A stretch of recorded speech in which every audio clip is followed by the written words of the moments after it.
Hi friends, మనం Hollywood సినిమాల్లో ఇసుక అడుగున తిరిగే భయంకరమైన రాక్షస పురుగులను చూసాం. కానీ వాస్తవ ప్రపంచంలో గోబీ ఎడారిలో నివసించే స్థానికులు ఒక వింత జీవిని చూసి గడగడలాడిపోతున్నారు.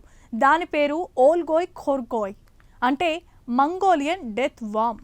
షాకింగ్ విషయం ఏంటంటే ఈ పురుగు మనిషిని తాకకుండానే కేవలం దూరం నుండి విషాన్ని చిమ్మి లేదా విద్యుత్ షాక్ ఇచ్చి క్షణాల్లో చంపేయగలదట. అసలు ఎడారి ఇసుక అడుగున ఇలాంటి మృత్యువు దాగి ఉందా? ఈ ఇన్వెస్టిగేటివ్ ఫీచర్లో దశాబ్దాలుగా ప్రపంచ అన్వేషకులను ఊరేస్తున్న ఆ మంగోలియన్ డెత్ వామ్ రహస్యాలను ఇప్పుడు మనం ఛేదిద్దాం.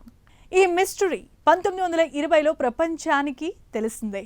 రాయ్ చాప్మన్ ఆండ్రూస్ అనే అమెరికన్ అన్వేషకుడు మంగోలియాకు వెళ్ళినప్పుడు అక్కడి ప్రజలు ఈ రాక్షస పురుగు గురించి భయానకమైన కథలు చెప్పారు. సుమారు 2 నుండి 5 అడుగుల పొడవు ఉండే ఈ జీవి ఎర్రటి రంగులో అచ్చం మనిషి పేగులాగా కనిపిస్తుంది. దీనికి కళ్ళు గాని నోరు గాని విడిగా కనిపించవు. కానీ ఇది ఇసుక అడుగున చాలా వేగంగా ప్రయాణిస్తూ గోబీ ఎడారిలోని కఠినమైన వాతావరణంలో కేవలం జూన్ జూలై నెలల్లో కురిసే వర్షాల సమయంలో మాత్రమే, అంటే నేల తడిచినప్పుడు మాత్రమే ఈ మృత్యు పురుగు ఇసుక అడుగు నుండి బయటకు వస్తుందని స్థానికులు చెబుతూ ఉంటారు. స్థానికులు ఈ పురుగుకు ఎందుకు అంతలా భయపడుతున్నారు?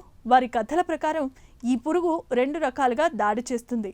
ఒకటి, తన నోటి నుండి అత్యంత ప్రమాదకరమైన యాసిడ్ లాంటి విషయాన్ని చిమ్ముతుంది. అది చర్మంపై పడితే చాలు కాలిపోతుంది. రెండోది, కొన్ని మీటర్ల దూరంలో వరకు హై వోల్టేజ్ ఎలక్ట్రిక్ షాక్ ఇస్తుంది. ఇలాంటి పవర్స్ కేవలం ఎలక్ట్రిక్ ఈల్స్కి మాత్రమే ఉంటాయని సైన్స్ చెబుతోంది. మరి ఎడారిలో నివసించే ఈ ఒక్క పురుగుకు ఈ శక్తి ఎలా వచ్చింది? ఇది జీవ పరిణామంలో జరిగిన ఒక అంతు చిక్కని అద్భుతమా? ఈ పురుగు ఉనికిని నిరూపించడానికి ఎందరో సాహసికులు గోబీ ఎడారిలో ప్రాణాలకు తెగించి గాలించారు.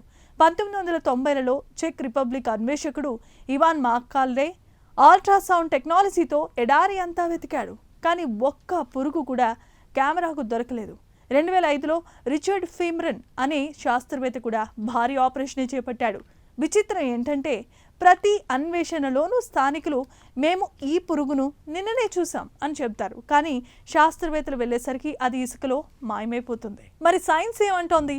లేటెస్ట్ జూలాజికల్ సిమ్యులేషన్ ప్రకారం అసలు ఎడారిలో పురుగు లాంటి జీవి అంత విషాన్ని విద్యుత్తును కలిగి ఉండటం అసాధ్యం. కానీ కొందరు నిపుణులు ఏమంటున్నారు అంటే ఇది నిజానికి పురుగు కాదు, అదొక రకమైన బరోయింగ్ స్నేక్ లేదా విషపూరితమైన బల్లి జాతి అయ్యుండవచ్చట.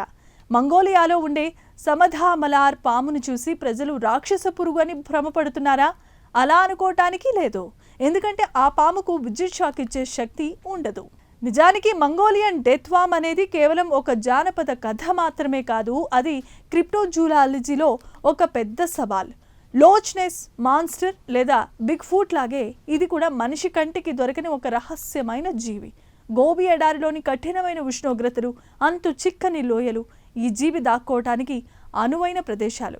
ఒకవేళ ఇది నిజంగా ఉంటే మనం జీవశాస్త్ర పుస్తకాలను మళ్ళీ తిరిగి రాయాల్సి ఉంటుంది. ప్రస్తుతం అక్కడ శాస్త్రవేత్తలు అత్యాధునిక డ్రోన్లతో వెతకడానికి ప్లాన్ చేస్తున్నారు. నిజానికి మంగోలియన్ డెత్ వామ్ అనేది ఒక ప్రకృతి విసిరిన ఒక భయంకరమైన ప్రశ్న. ఇసుక అడుగున మృత్యువులా దాక్కునే ఆ జీవి ఎప్పటికైనా మన కంటికి చిక్కుతుందా? లేక ఆ ఎడారి ఇసుకలోనే ఒక రహస్యంగా మిగిలిపోతుందా? మంగోలియన్ డెత్ వామ్ ఇది ఒక వీడని మిస్టరీ. చూశారు కదా ఫ్రెండ్స్, గోబీ ఎడారిలోని ఆ వింత రాక్షస పురుగు గురించి మీరేమంటారు? అది నిజంగానే ఉందంటారా, లేక కేవలం ప్రజల భయాల్లో పుట్టిన కల్పితమైన కథ? కామెంట్స్లో చెప్పండి. వీడియో నచ్చితే లైక్ చేయండి. మరిన్ని గ్రిప్పింగ్ ఇన్వెస్టిగేటివ్ ఫీచర్స్ కోసం ఇప్పుడే సబ్స్క్రైబ్ చేసుకోండి.